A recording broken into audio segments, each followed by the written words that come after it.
Here's my take on a beloved classic, grilled cheese with a twist. Start off by buttering both sides of each slice of bread. Today, we're using a fresh sourdough. Next, sprinkle garlic powder on the inside of your slices only, not the outside. If you do that, the taste will be ruined. Here's the twist. Spread about a tablespoon and a half of marinara onto the bread. This adds a beautiful acidity to the sandwich. Next up is a couple slices of cheddar cheese, followed by Havarti. Use whatever cheese you want. Don't let people control your life. Ready to cook. Get a pan going on medium heat, then place the sandwich in. Feel free to press down on top with your spatula to get an even toast. Once the bottom is crisped, you can flip. I think this took about a minute. Then cover with a lid to help melt your cheese faster.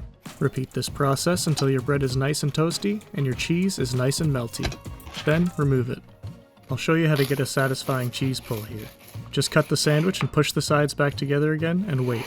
After about a minute, pull it apart. Here we go, let's see it. Oh yeah, baby. The marinara in there complements the cheese perfectly. Truly a delicious sandwich.